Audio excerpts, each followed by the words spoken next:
cái về anh chàng pha anh gì à nào sanไม่ซ่านอะไรพี่น้อยเลยใส่เสื้อก็แบบใส่เสื้อทั้งปิ้นนะคันที่ว่าฝ้าวเฮ็ดเวียกโพดเลยยุ่งกันอ้าวดีๆนี่เนาะเอาให้รางวัลเด้อขอบใจไม่ได้ดีใจเอาว่าหยอกเอาให้รางวัลเด้อขยันเด้อเอาประตูเอาเด้อ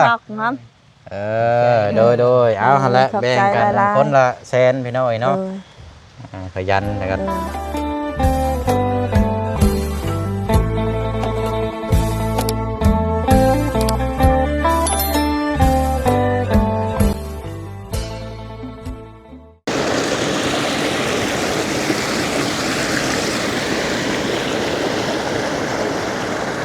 แล้วเนาะหลังจากฟ้าฝนตก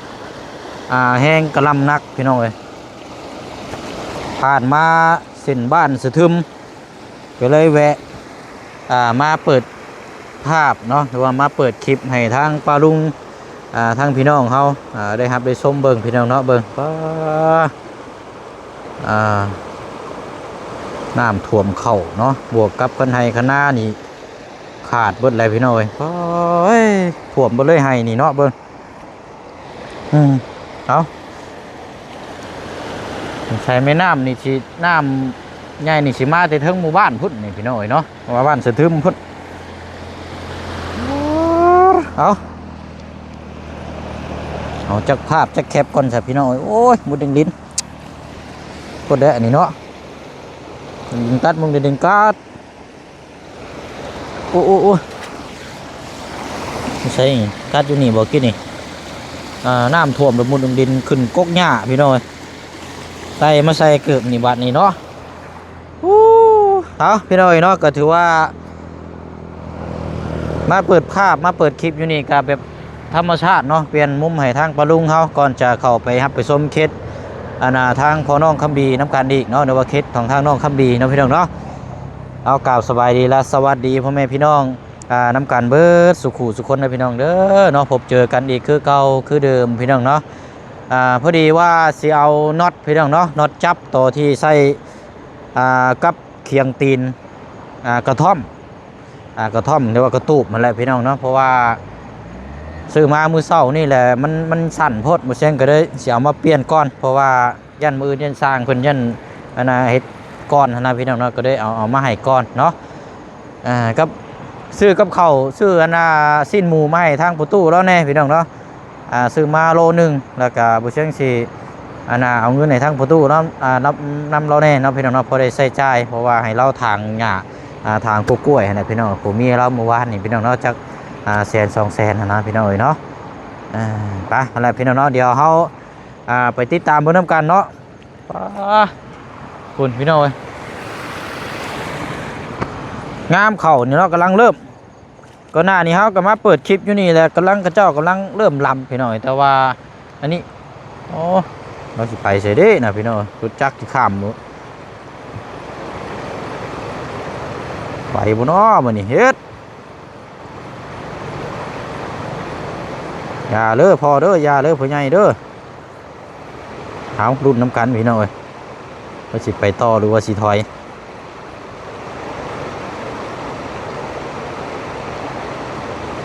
อะไรบาทนี่กล้องเขากับบุคอยชัดปานใดแหละพี่น้องมันก็จะขำมืดเนี่ยจังน้อยเนาะเราคือตั้งไว้ในนั้นบาทนี่โอ้เรามาหาปลาจอดแวนเนาะโอ้ยนึกว่าเราสิข้ามไปเป็นรุ่นได้ย่านได้เนาะเอาไหลไปน้ำห้วยน้ำห้องเราไปแห้งแล้วพี่น้องเอ้ยมึงไม่น้ำเนาะเดี๋ยวย่างขึ้นมาเทิงพี่ก่อนบัดนี้พี่น้องเอ้ยอึ๊บโอ้เอา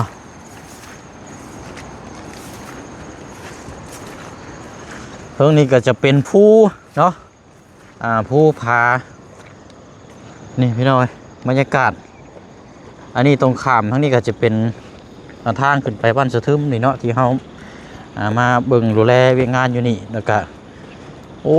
มีห้วยลงไปนี้อันนี้เนาะห้วยมาแต่ผู้พุ่นพี่น้อยอันนี้ก็จะเป็นไฮนาข้าเจ้าคือกันเนาะนี่โอ้แล้วนี่ลำเข่าเห็ดเข่านี่ก็งามแล้วนี่พี่น้องโอ้ธรรมชาตินะพี่น้องเนาะเบิ่งอันนี้ผู้ได้นี่พี่น้องคอนนี่คอนหมอกเบิ่งโอ้ตัวโอ้ดีนี่พี่น้องเนาะเอาไปบัดนี้เนาะเดี๋ยวฟ้าฝนสิตกอีกพี่น้องเอ้ยเดี๋ยวว่าฟ้าฝนตกนี่นักแห้งพี่น้องเอ้ยเนาะก็เลยเอามาเปิดภาพอยู่นี่ก่อนไปอะไรเนาะเดี๋ยวเราไปติดตามกันอยู่พุ่นบัดนี้พี่น้องเนาะพูดคุยน้ำกันอีกเนาะเคล็ดพอน้องคำบีเบิ่งน้ำกันอีกที่ดินที่ทางแปลงไม้เนาะพี่น้องเนาะเรื่องกระท่อมน้ำแน่เนาะหรือกระตูบ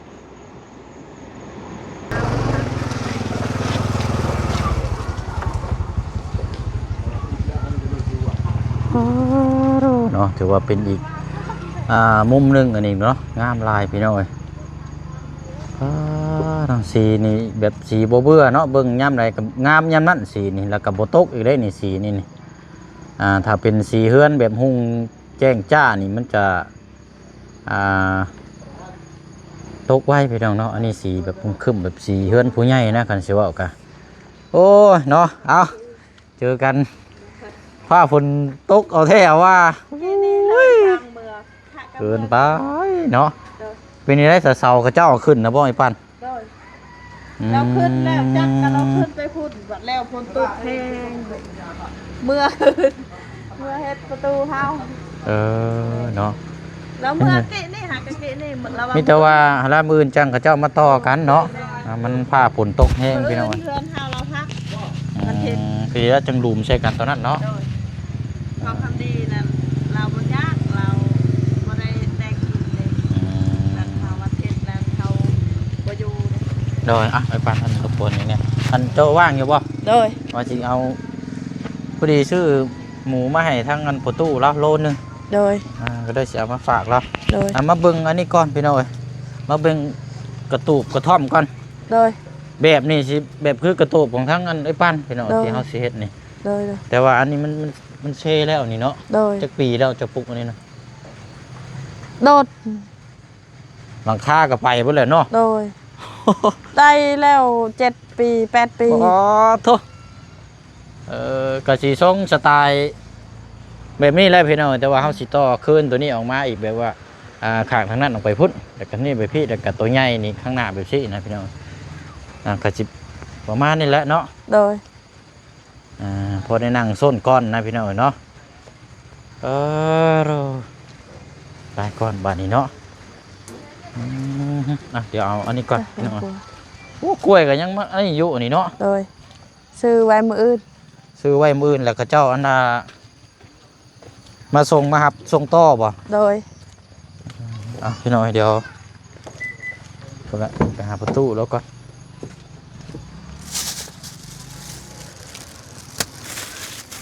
กับมันน็อตนี่เอาไว้นี่บ่ไอ้ปานสร้างต้องมาเฮือนเจ้าก่อนบ่โดยฉันก็เอาไว้กับหมองเจ้านอนก่อนก็ได้บืนจะให้สร้างโดยแม่มา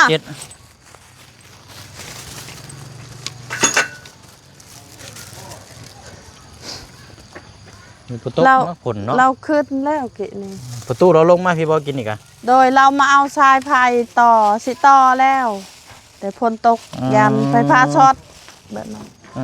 เราต้องหายโอ้โหไฟช็อตแล้วมันผ้าฝนตกเนาะแห้งเลยฝนตกแบบตกเดือดแห้งอยู่เลยไปเนาะเดี๋ยวย่างรัดขึ้นไปหมองเก้าพี่ละไปทางนี้ไปทางพี่ก็ได้หมองเก้าพี่ละมันอันนั้นเลยไปเฮือนพอคำดีเล่ากะหะเมื่อกี้นี่เฮือนเฮา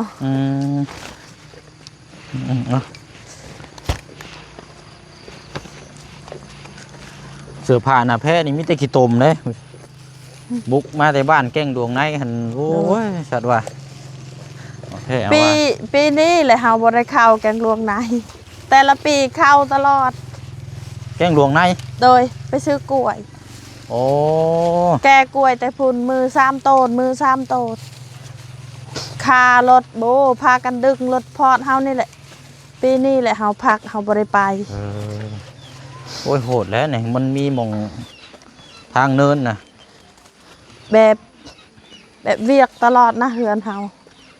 ค้าขายทั้งผัวทั้งเมียปีนี้แหละเฮาสิพักแน่ไปเนาะเดี๋ยวตัดอันนี้ก่อนพี่น้องไปต่อกันอยู่เป็นนี่ได้เนาะจะว่าพากันนอนบนหลับจักคักแล้วกันเข้านอนคือมื้อแน่เด้อพี่น้อง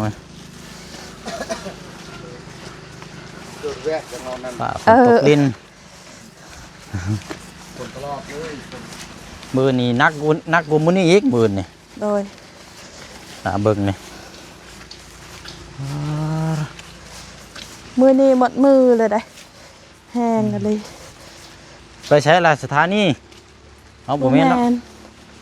ะคนละคนเนาะโดยเชื่อคือกับนึกว่าน้องสถานีเนาะบ่แม่น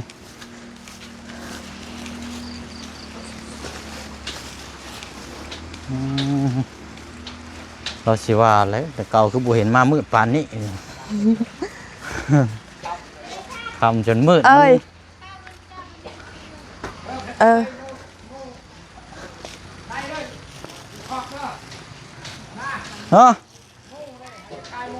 หมูโอ้โดยพักเบิ่งจักสิเอาไปเฮ็ดยังแล้วว่าคันอยากได้เอาได้เนาะโดยบ่แม่นอยู่สวนดินพุ่นบ่จักเละเนี่ยแกแอมอ้ายแม่นเบิ่นผู้ยังบ่ทันกลางมุงแม่นบ่เละผู้หามบ่อยู่พุ่นบ่อยู่สวนอยู่ที่ดินพุ่นบ่โดยเละพ่อโดยเอาบ้านสวรรค์ให้โดยเอาได้ยังได้กินแรงเจ้าจ้าตักกินหน่อไม้ต้มหน่อไม้อีกเลยโดยบักเนาะหน่อไม้บักโดยแล้วเอาฝากเล่าไอ้ป้าน้ำเนาะเฮ็ดได้บอกเล่าหั่นนะไอ้กี้เร่อันจังพาอันเนี่ยน่าซ่านไม่ซ่านนั่นเลยดีใจแม่หมูดีใจโดยเนาะเอานี่แหละพี่น้อยซื้อชิ้นหมูมาให้โลนึงดีใจอันน่ะมีแต่ให้เราเฮ็ดกินรสเอาไว้บ่ได้แล้วนี่มันสิเสียเนาะแต่จ้านะจ้าเพราะว่าป้าไว้นี่มันสิเสียมื้ออื่นหั่นนะเราต้องเฮ็ดกินเลยเนาะไปดินไปเดี๋ยวไปพุ่นก่อนโอ้ยผลมาได้นี่แม่นไปเป็นให้เบิ่งจังหน่อยไม่นั่นอยู่ในเลิศได้บ่ไอ้ปันไม่ยังเข้าบ่ได้หดปันเสาหั่นได้อยู่ไสเสาอยู่นี่โอ้เอามาอยู่นี่แล้วเนาะไปพี่น้องเขาเอามาเสาเลยเขาสิไปต่อไผ่แผ่นแล้วฝนตกลง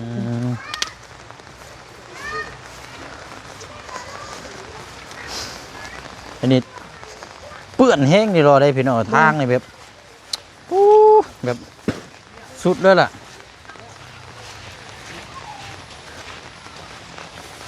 เละเนี่ย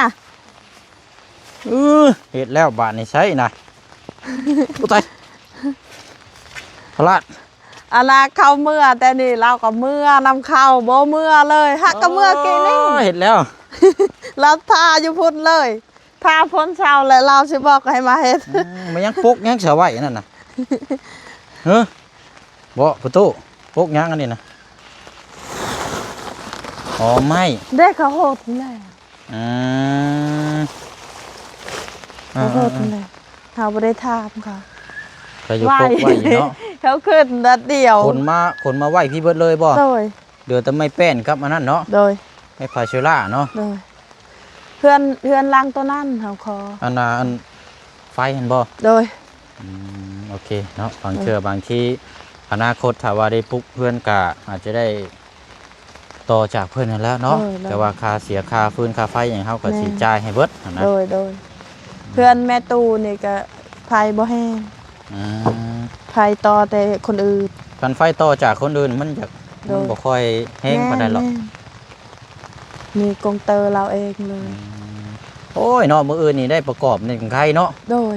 คันแบบนี้เขาเฮ็ดคันตกแบบขยายแบบนี้ มันบ่ค่อยแห้งปานใด นี่ เนาะ โว้ยแบบลายเลย ประตูก็เนาะบ่เราเอาผ้าบัดมาแต่ใช้มาปุมาคุมอันนี้นะ เละว่า ฮะ งั้นไหมบ่ไม่เมียน เรื่องเมื่อ เอาอยู่เฮือด เออ เกะโยดอกไม้โตเราปกพันเดเคยเฮาคืนเฮือนลาวเด้ บัดเหย่า ไปวัดตอนนั้น จักสิย่างอยู่ทางไหนเบิ่งพี่น้องโคตรดีเลย โอ้ย เร็วเบิ่งช่วงไหน เราปดเกิม เชื่อนิบใน โดย สู่ชีวิตดีๆนี่เนาะยอมรับยอมรับ เรายานช่างบ่เฮ็ดเราไปเผาเลย คุมเลยวะ โดย โอ้ดี แล้วกุ คุมเด้อประตูเด้อ โดย เฮ็ดให้คอยได้คอยยังมาชดนี่สิดอกเด้อ โดย หากกะเมื่อกี้นี่สร้างเมื่อแล้วก็เมื่อ อืมเอาถ้าว่าฟ้าฝนบ่ตกนี่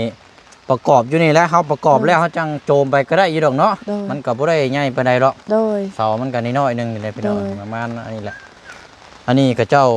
บาแล้วเนาะ โดย บาคอ2บาคือบา แม่น ปาดหม่องสิยัวอย่างเรียบร้อยแล้วพี่น้อง ตัวนั้นก็แล้ว อืมมีแต่ ประกอบ เบิ่งกับประกอบตัวนี้เนาะ โดย ประกอบตัวนี้แล้วก็ ประกอบแล้วเลยเลยละเว้าตอนแรงให้เจ้าซื้อสังกะสีเลย อืม แบบนั้นแบบว่าคันพลบ่ได้ตก เบิ่งมันยากดอกก็ โดย แต่ว่าเฮาย่านน้ำฟ้าฝนอากาศนี่แหละเนาะ โดย มันบ่เป็นใจนะเฮาอยาก โดย เฮ็ดกันลำบากในจังน้อย เราเคยมาแบบเราตื่นนั่นเราล้างหน้าแล้วมาเฮ็ดเลย สร้าง สร้าง บ่ นี่โดย แต่6โมง บ่เป็นหยังอันนี้คันเขาเจ้าตื่น คัน มา เมื่อ เขาเจ้า ก็ ลุยเลยรถอันนี้ โด ก็ ยคันเมื่อกะซ้ำนี่ละมึง อืม เพื่อนเฮาเราเฮ็ด แต่ว่าอย่าลืมเด้ โดย 4คูณ3เด้ โดย เดี๋ยว4คูณ2นั่นโว้ยบ่แฮงแล้วเนาะ 4คูณ3นี่เว้าเสียงบอกว่าแม่นว่า 4คูณ3เด้อ คือเว้ามื้อนั้น บ่แม่นบ่ทันได้บอกเลยไปว่า ว่าเลย เว้าไปเฮ็ดเลยนะโอ้บ่โทษข่อยบ่ได้ได้ ค่อยเลยยอมเลยแบบนั้น บอกกันว่า ดี สร้าง แต่เฮา ทำ เว้าเดี๋ยวได้ก็เราหัวใครแบบนี้คันสิหายคืนละพิษแค่นจังแน่เด้ 4คูณ3 โดย เนาะอะไรกระตุก เอา ดี ไหน ของงาม เนี่ย เอามาเลยโอ้ยเอาไปเฮ็ดกับข้าวใช่บ่ หน้าตาจ๋าจักหน่อย เออ ถาม จักหน่อย พัวว่า เนาะ จะกินแบบใด เอ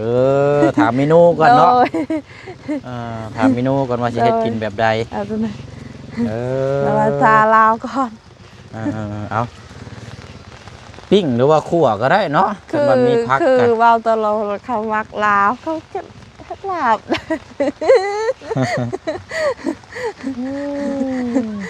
แบบเรานะสิปิ้งก็กินยากคันเขาในลาบนั่นแหละแบบนั้น บ่แม่นเลยเป็นเอกลักษณ์เบิ่งแล้วพี่น้องเอ้ย เลย ใส่เสื้อก็แบบ โด ใส่ ย เสื้อทั้งปิ้นนะคันสิว่า โอ้ย ฟ้าวเฮ็ดเวียกโพด โดยยุงกัด โอ้ดีๆนี่เนาะ เลยยุงกัดก็อด ส่งอันนี้บ่ เลย โอ้ยเนาะ นี่ผู้ชาย อันนี้ผู้ซอยจับซอยกันกินนี่บ่นี่ เบิ่งตีน คือกันเลย แม่น พอ เบิ่ง กับลูก เอ เล อย เลย ดีๆนี่เนาะ ซอยหมดบะหมดเฮือน ดีใจ ดีใจ อืม ใจ ดีใจ เอาอะไรเนาะหวังว่ามื้ออื่นเฮาสิได้อันน่ะเห็นประกอบเนาะ เลย จะได้เห็นประกอบอันน่ะทางกระท่อมเฮานี่แหละพี่น้อง เลย ถ้าว่าผ้าพลบ่ตกนี่มื้อนี้ได้ย่านเห็นโครงห้างแล้ว เลย เพราะว่าสร้างเพิ่นก็รออยู่ แม่ รอให้อันนอกอันเพิ่นมาพี่นี่เอามาพี่เอามาจับแหน่บ่เสียงพี่ละมาพี่เจ้านะ ไอ้ยอัดปานปาน มากั้งนี่มา โจะ มาพี่เจ้าน่ะ เอายงกด ยก มา กด พี่ นั่นแหละ เอาจับนี่เอา ยก ยืน มัน อยู่ น่ะล่ะ นี่มายืนอยู่นี่ ยกก้างนี่เด้อก้างนี่บ่ให้มันถึกนี่เด้อโอเค ยกนังกี้ยกหนึ่งกี้นะ เอาก้างนี่โอเคนะเพราะว่ามันอันนั้นพี่น้อง หนึ่งกี้ได้นะ โอเคเอา สิ สำหรับพี่น้องเนาะก็เอาเป็นคลิปแบบคำมืดตื่นตาเนี่ยจังน้อยเนาะเพราะว่าเฮาเลยบุกเบิดมืดแล้วมื้อนี้กับพี่น้องเอาจนมืดเลยซะ เลย เพราะว่าไปมาแต่บ้านแก้งดวงในเนี่ยหนักที่สุดเลยพี่น้องคำว่ารถเจือกนั่นแม่นป้อยังบ่แฮง โดย เอาหม่องเนินเขาได้ปั้นกับหูนี่ละว่าอย่างนั้นนะ คา เนาะ ตลอดเฮา รถน่ะจอดไว้ลุ่มพี่น่ะย่างขึ้นไปใน เออ รถจักรก็เจ้ามารับเอา โดย ออกหลังจากถ่ายเวียกแล้วออกมาบ่พอ10นาทีตอนที่เจ้าโทรหา โดยโดย คนนำมาเลยรถ โดย พี่น้องดีเดียวว่าออกมาทัน โดย ฉันมันพอแห้ง โดย เนาะ รถเฮารถไทยเฮามาดึงตลอดผู้ตัวนั้นเฮา บ่มันบ่ไหวหรอกเนาะ โดย ลำบากแห้งพี่น้อง เออ เนาะกะเอาบ่เป็นหยังพี่น้องเนาะเพื่อพี่เพื่อน้องเพื่อทางครอบครัวเรานี่แหละเนาะ เออ มื้อนี้กะค่ำมืดก็ยาพี่น้องเฮามาอัปเดตให้ทางปะลุงเบิ่งนํกันกะเพราะว่าอยากให้พี่น้อง FC เฮาติดตาม โดย กระท่อมเนาะหรือว่ากระตูบตัวนี้ก่อนเนาะพี่น้องเนาะ โดย ถ้ามีข่าวดีสำหรับทางเฮือนซ่านหลังใหญ่กะเดี๋ยวจังมาแจ้งเพิ่มเติมนํกันอีกเนาะ เออ แต่ว่าตอนนี้ก็ยังบ่ทันได้มีมาเพิ่มเนาะ เออ ก็มีแต่ทางเสาแล้วก็ทางงบทางบ่บุญบ้านป่ากับน้ำบ่แซงนี่แหละพี่น้อยเนาะ โดย เอาถ้าว่ามีมาจังไดก็จังเดี๋ยวมาแจ้งพูดคุยนํกันครับพี่น้องเนาะ โดย เบิ่งก่อนเดี๋ยวบ่แซงสิเอาเงินให้ทางประตูแล้วก่อนจัก200,000พอได้อันนี้พี่น้องอันนี้ก็เป็นเงินทางเอ้ยใจดีเนาะที่เพิ่นซื้อที่ดินไว้แล้วให้นี่แหละพี่น้องบัดนี้ทางประตูเราทางกกกล้วยเนาะ โด กันสิ ย ว่ากัน โดยโดย หรือว่าเฮาบ่ได้บอกเลยเราเซอร์ไพรส์นะพี่น้อง เออ เราขยันเนาะมื้อเช้านี่ก็จ่ายอันทางค่าตัดหญ้าไป500,000กีบ โดย เอาคนละแสนเด้อ โดย เอาหนุ่มมือเอาเนี่ย อ้าวเช้า เอาให้รางวัลเด้อขอบใจ เช้า มีได้ดีใจไหม เอาว่าหยอกว่าหยอก อ่ะ เอาให้รางวัลเด้อขยันเด้อ โดยอันเจ้านั้นเช้า ดีๆ เนี่ยช่วยอ่านทำ เออเอาประตูเอาเด้อ ช็อกนั้น เออโดยเอาหั่นแหละ ขอบใจ แบ่งกัน หลายๆ คนละแสนพี่น้อยเนาะ โดย ขยันนะครับ โดย เดี๋ยวแต่สิซื้อกินบัดนี้เนาะแบ่งกันเด้อ โดย อ่า โดยขอบใจหลายๆเฮ็ดให้มีแฮง เนาะ โดย กำลังใจนั่นแหละพี่น้อง โดย สำคัญที่สุดเพราะว่าเฮามีหยังถ้าว่าเฮามีหยังแล้วก็ต้องปรึกษาคุยกันแล้วก็ โดย เป็นกำลังใจก็คือดีที่สุดถ้าว่า โดย แบบบ่มีหยังน่ะมันจักแนวใดเนาะคันสิเว้ากัน โดยแม่ ตัวบ่เชียงนี่ก็ถ้ามีกำลังใจมอบให้เพิ่นบ่สิก็ดีใจได้พี่น้องเนาะดีใจบ่เชียงก็มีกำลังใจเฮ็ดเวียกเฮ็ดงานอีก โดย เนาะ โดย เอาได้บัดนี้เนาะล่ำลาก่อนได้บัดนี้มันมืดได้ โดย มื้อน่าจะได้เห็นโครงห้างโครงสร้างตัวนี้พี่น้องเนาะ โดย ไปเฮาล่ำลาก่อนบัดนี้เด้อ ขอบใจหลายๆ โอ้ย ลายเล ไปอะไรพี่น้องทั้งไอ้ปั้นกับสิ มี ย่าง แร ล ง งไป ลาย เป็น แล้ เจ้าว ตู โอเค คำกับเราเสียงมา เอ้ย ดี โอ้ถือว่า ใจ เป็นครั้งแรกได้นี่เนาะ โดย ถือว่ามืดแบบนี้นี่ ดีใจหลายๆโดยโอ้ย พี่น้องเอ้ยเนาะไปเฮาแยกย้ายบัดนี้เนาะ โดย ไปเมื่อซะเนาะมันค่ำมืดแล้วฮะเฮ็ดกับข้าวกับน้ำซะ โด เนาะ ย ทั้งไอ้ปั้นกับสิย่างเมื่อพ่อบ่เชื่องนี่ก็ได้ โด แล้ว ย เนาะ โดย ไปย่างคนนี้ก็ได้ เฮาเมื่อเฮา อืม เพราะว่าลูกเว้าคำเจ้าเมื่อเฮาบ่เมื่อมื้อหน้าบ่ให้ไปอีก เนาะไปซะพอดีแล้ว โดย ไปมืดแล้วไปย่างก่อนประตูไปพักกันเมื่อใช่ เด้ เนาะ อ มัน เด้อ ชื่อในใดก่อนนี่บ่เชื่องลืมเลย น้ำหนึ่ง น้ำหนึ่งเนาะน้อง เลย น้ำหนึ่งมาซอยพอปุ๊กอันนาภาวัดไปหน่อย โดย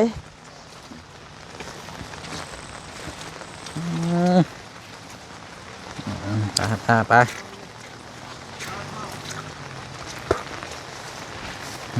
เอาซื้อสินหมูมาให้เรามาฝากโลนึงหลักกับทางไอ้และพี่น้องเนาะเป็นกำลังใจอีกกำลังใจหนึงให้ทางเราไปลำลาก่อนเด้อบัดนี้พี่น้องเนาะเบิดสุขุสุคนเนาะลาพี่ละน้องไปก่อนแล้วจังมาติดตามเบิ่งน้ำกันเนาะสำหรับทางกระท่อมหรือว่าทางกระตุบคนสำเร็จน้ำกันพอได้ส้นพอได้เศร้าเนาะพี่น้องเนาะอันนี้ก็เป็นทางพระอาจารย์เนาะพี่น้องเนาะคุณชมเบิ่งน้ำกันกดติดตามกดไลค์กดแชร์เลยพี่น้องเด้อเนาะเนาะทางนี้กับพูต้มหน่อไม้บ่โตเนาะต้มหน่อไม้เกือบเข้าเนาะส่วนลายก็มีแต่หน่อไม้เลยพี่น้อง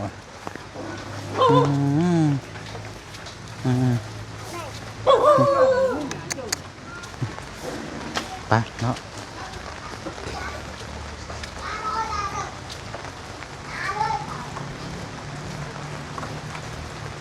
ถ้าฝุ่นบ่ตกนี่เฮาเสียสิง่ายอยู่แล้วพี่น้องยุงกระลายหินกระลาย